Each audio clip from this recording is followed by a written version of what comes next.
Assalamualaikum warahmatullahi wabarakatuh.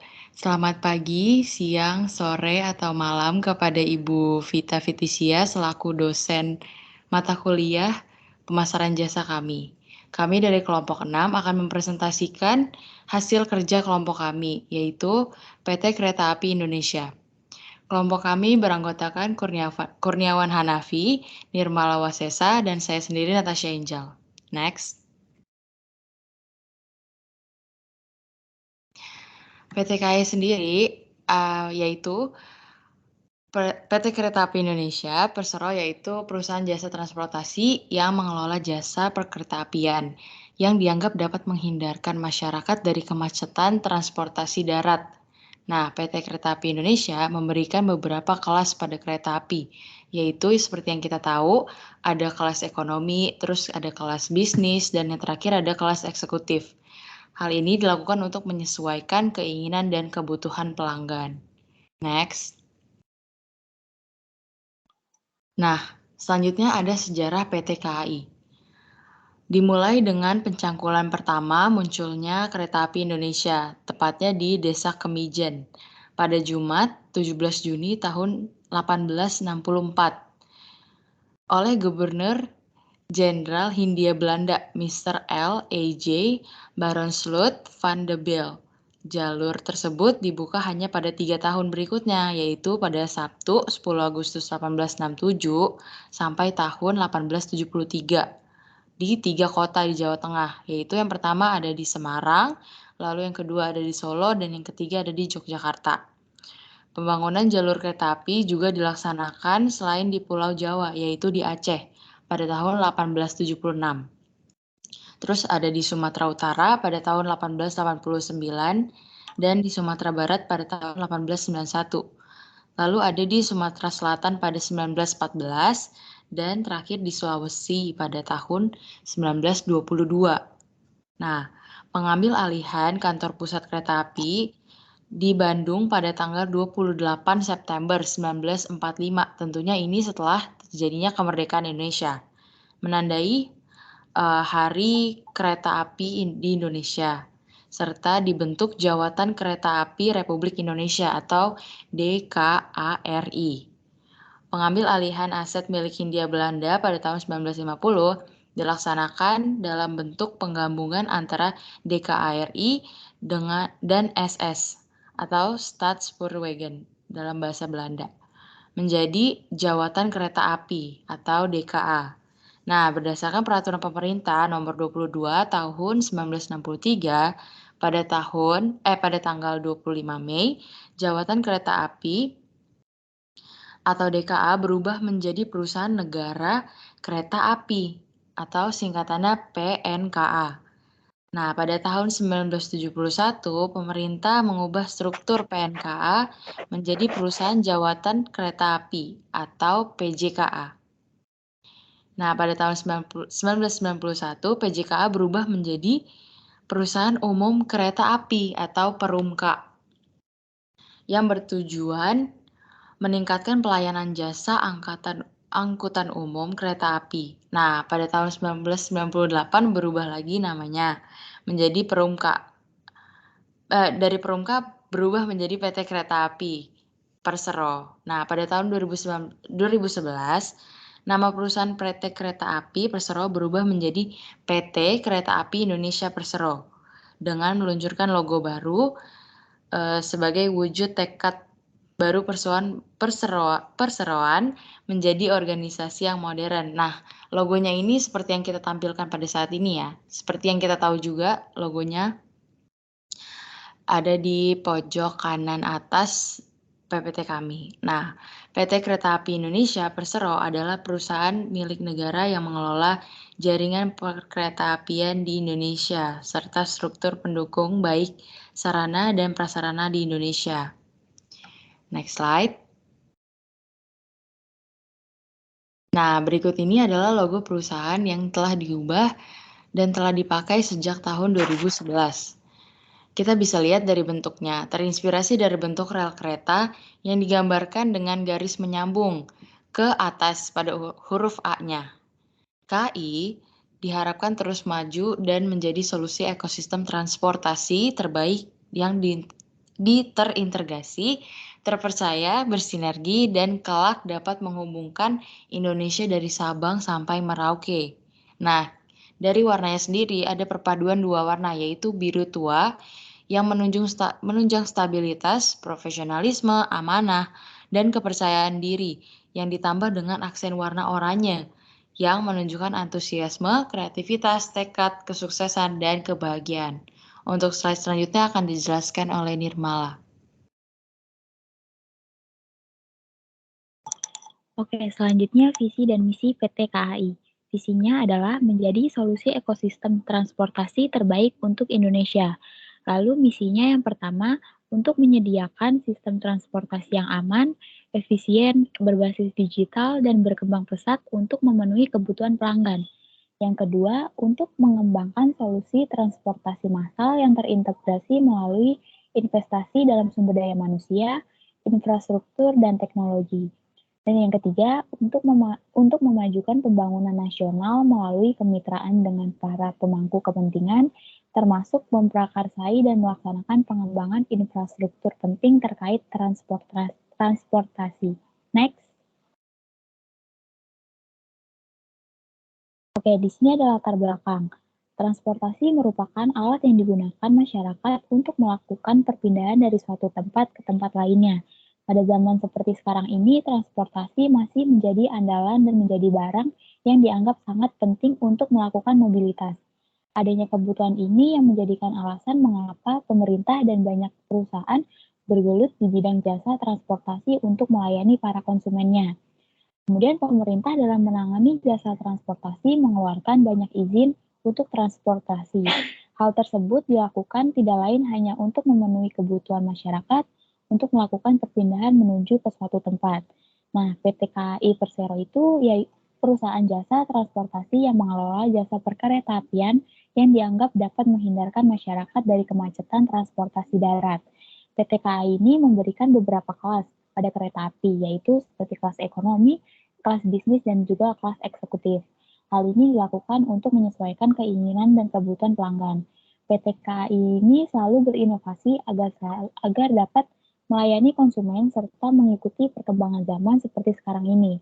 Agar dapat mengidentifikasi apa yang dibutuhkan masyarakat, PT KAI melakukan pemasaran, karena pemasaran di sini adalah cara berkomunikasi perusahaan dengan konsumen. Next. Nah, kemudian ada manfaat penelitian. Yang pertama ada bagi penulis, yaitu penelitian ini diharapkan dapat digunakan sebagai bahan untuk menambah pengetahuan. Yang kedua digunakan sebagai bahan untuk menerapkan ilmu yang didapat di bangku kuliah ke dunia kerja. Lalu yang kedua ada bagi perusahaan, yang pertama ada memberikan bahan informasi bagi perusahaan dan memberikan masukan yang berguna bagi pengembangan usaha tersebut. Yang kedua, memberikan ide-ide atau informasi yang dapat dijadikan sebagai bahan pertimbangan pihak tentang strategi promosi yang digunakan. Lalu yang terakhir ada bagi pihak lain, yaitu penelitian ini diharapkan dapat menjadi sumber informasi yang akan diberikan penambahan wawasan mengenai promosi perusahaan jasa. Slide selanjutnya akan dibacakan oleh Kurniawan.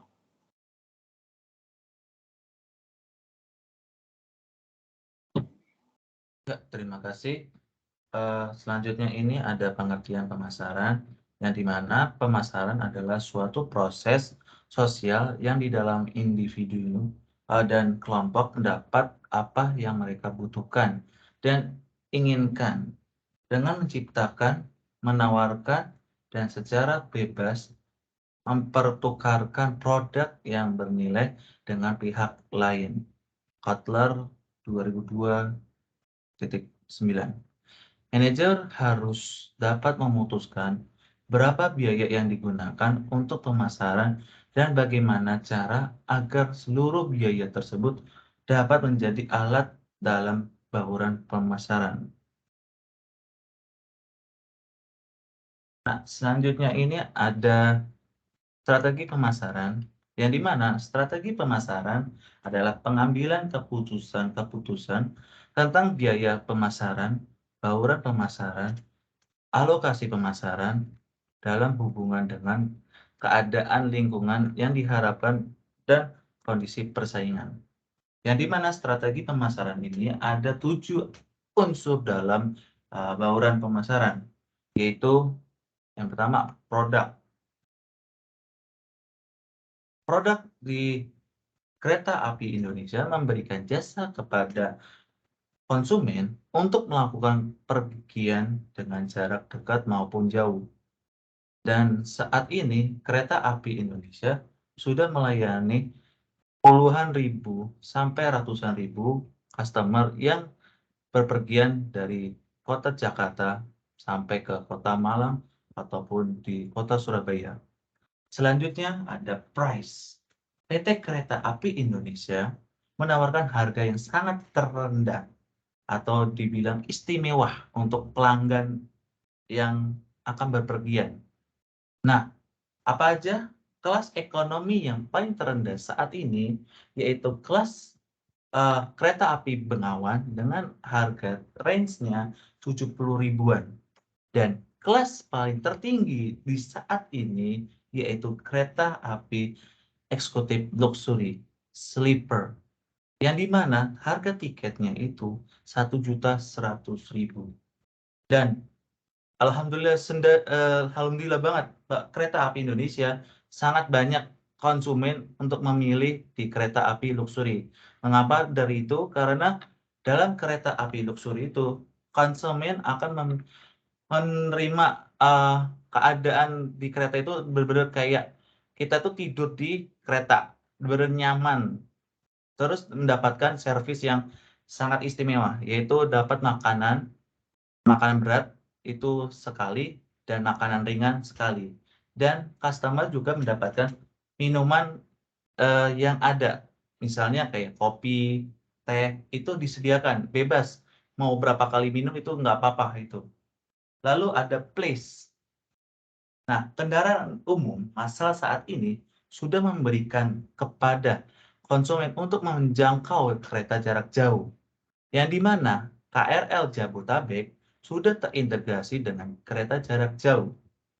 Itu sangat mempermudah dan mempersingkat waktu yang ditempuh. Kita ambil contoh di stasiun Cikarang. Stasiun Cikarang yang sebelumnya tidak melayani kereta jarak jauh, saat ini Kereta Api Indonesia sudah membaca konsumen, yang di mana konsumen di Cikarang lebih banyak untuk bepergian ke Jawa Tengah dan Jawa Timur. Dan itu sudah terbayarkan oleh konsumen untuk bisa bepergian ke Jawa Tengah dan Jawa Timur. Dan lagi Kereta Api Indonesia mendapatkan keuntungan dari pemesanan tiket yang sangat luar biasa, apalagi di saat di bulan Ramadan ataupun di bulan Lebaran, itu sangat-sangat besar. Kereta Api Indonesia mendapatkan keuntungan yang paling tinggi. Selanjutnya, promosi. Kereta Api Indonesia memberikan promosi setiap tahun. Ya, sepertinya ulang tahun Indonesia itu yang kemarin itu harga tiketnya itu 77.000. Dan ulang tahunnya Kereta Api Indonesia yang akan diselenggarakan itu kemarin sudah dilakukan itu di Jakarta dengan memberikan promosi satu tiket Jakarta Gambir ke Surabaya dengan harga 150.000. Itu kelas eksekutif.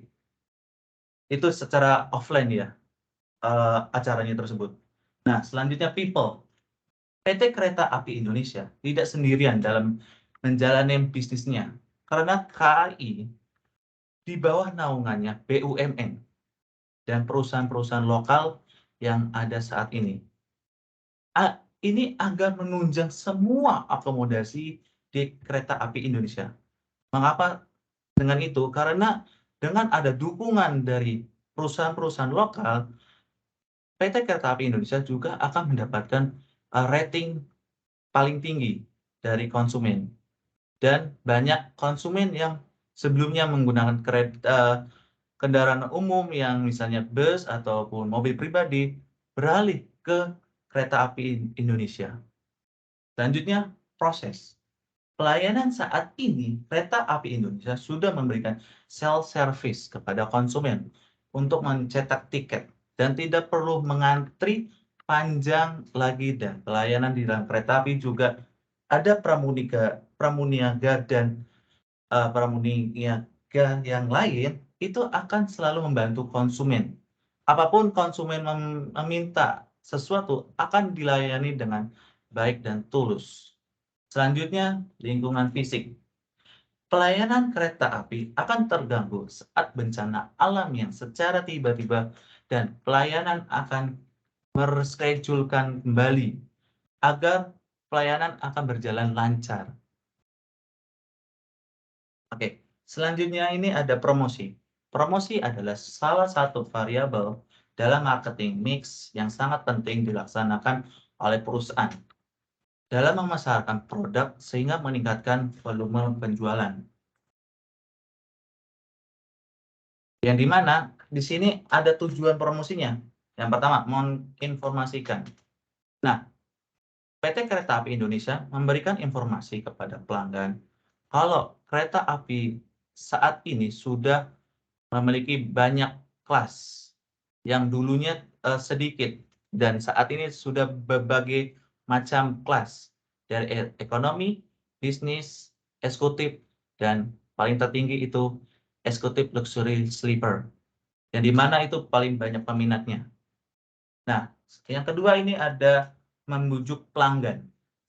Nah, PT Kereta Api Indonesia juga sudah menggendong ataupun mengayomi konsumen untuk beralih ke kendaraan yang paling terfavorit oleh konsumen saat ini. Karena untuk bisa menjangkau jarak yang jauh, itu PT Kereta Api Indonesia mempersingkat jarak tempuh yang akan dilaluinya. Misalnya dari Jakarta ke kota Surabaya yang sebelumnya itu bisa ditempuh 12 jam, sekarang bisa dipangkas menjadi 10 jam.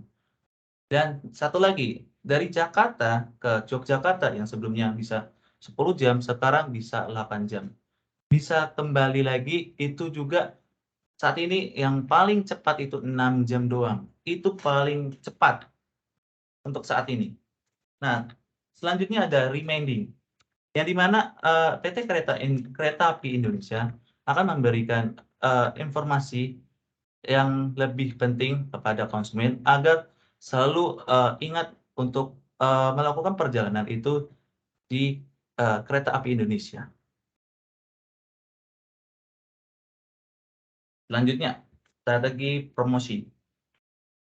Nah, strategi promosi adalah kegiatan yang bersifat direncanakan dengan maksud untuk membujuk, merangsang konsumen agar mau membeli produk perusahaan, sehingga tujuan akan meningkatkan penjualan diharapkan dapat tercapai. Yang pertama ada advertising, kedua personal selling, yang ketiga promosi penjualan, yang keempat publisitas. Oke, demikian presentasi kelompok kami. Mohon maaf kalau ada kesalahan kata dalam penyampaian, mohon dimaafkan. Assalamualaikum warahmatullahi wabarakatuh. Selamat pagi, siang, sore, dan malam.